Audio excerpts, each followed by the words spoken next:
To find its true origins, we must go all the way back to ancient Babylon. It is here where the figure we know as Cupid emerges. The name Cupid comes from the Latin verb cupere, meaning to desire.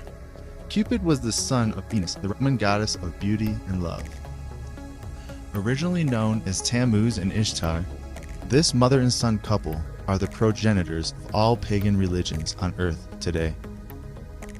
In this ancient Babylonian writing, we can see the true identity of Tammuz revealed.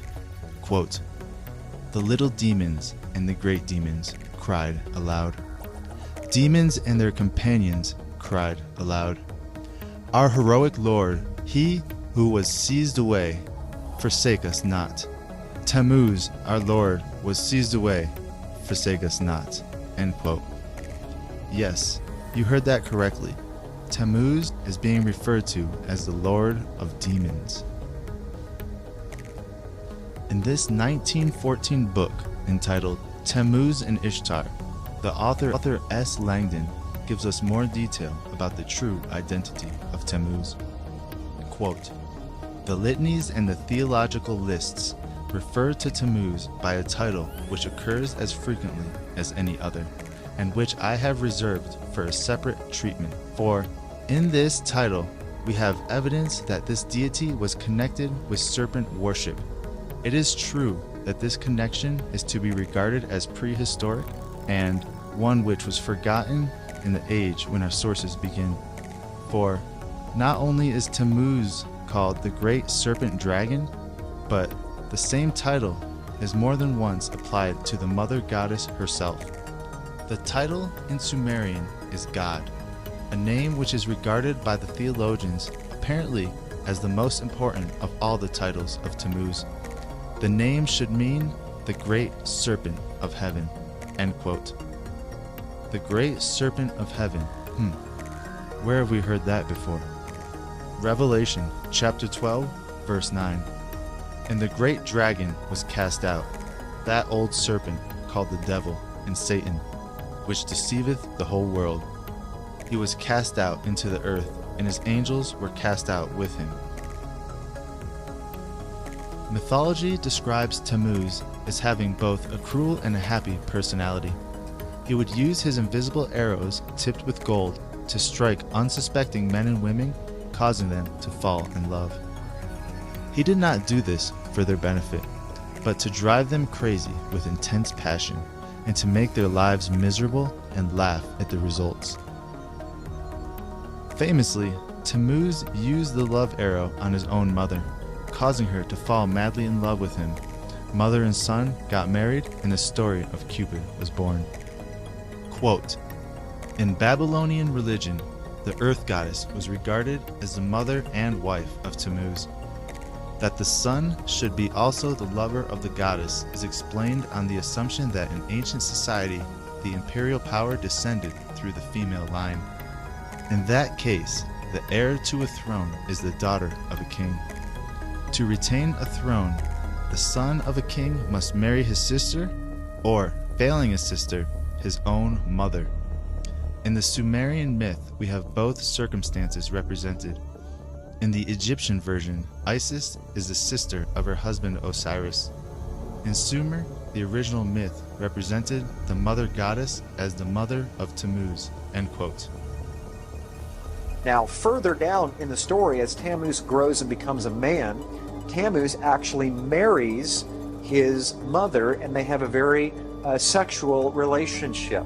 And that baby Tammuz and his mother Semiramis is where you get the story of Cupid.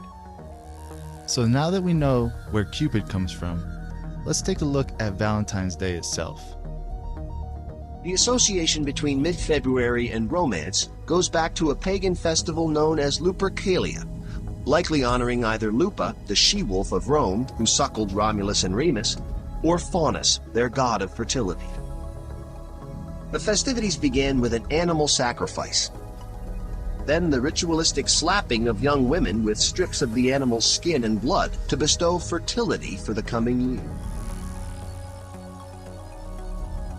Alberta Mildred Franklin writes this in her 1921 book entitled the Lupercalia. Quote, "These occasions are celebrated by the worshippers with extravagant orgies of mourning and of joy.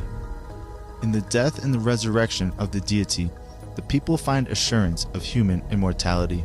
Much of the homage offered by this agricultural people to its earth goddess consists of fertility charms to arouse the dormant powers of productivity or to secure rain for the crops.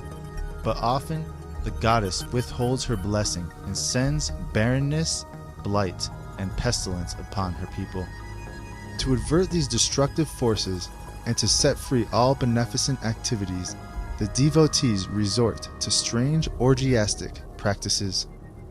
Often, they seek to propitiate the dread goddess by the sacrifice of a human being." End quote.